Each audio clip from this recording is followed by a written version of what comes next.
we are changing or adding a lien holder, additional insured, mortgage company, any of those things. You're gonna do a policy change, go, put the date in, gonna make believe it's today, and enter in who's asking. So what we did on this one is we added an LLC. So we're gonna look here.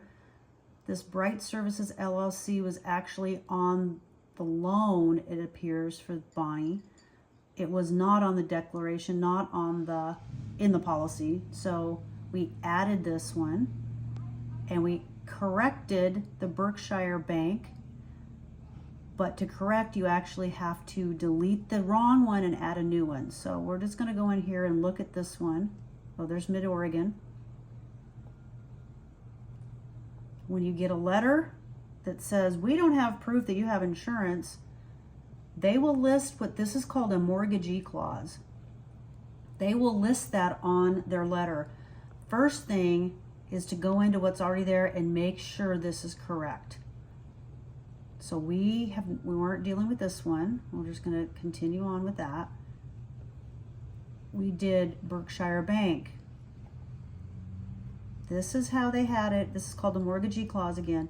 They have it like this on the letter that they sent to the insured. What was in the policy was not this. It was a different version. So you cannot change this. You have to delete it and add a new one. So we deleted Berkshire Bank, wrong, added it again correctly. Thus we see where they are now listed right here, and we saw the information is now correct. So she has her 2 mortgage companies, and then we added this additional insured is her LLC, because the letter that she sent us is made out in the name of this LLC, not her name. So apparently her Brightside Services LLC is the one who got the loan. So we can't write the policy in this entity's name. We write it in a person's name. We list this LLC as additional, right here, additional insured, and that should satisfy that mortgage company, Berkshire Bank. But we had to add that as well as make a change to Berkshire Bank. So you go into additional interests, and this is where you make changes. Again, you can't change one that's already in there incorrectly. You have to delete it and add it correctly. Mid-Oregon at any point in time could change their mortgagee clause. This happens all the time. They may add a TEMA on the end of it. We don't have a TEMA. We would have to delete this one and go in and add one that's everything's exactly the same, but it has a TEMA at the end of that.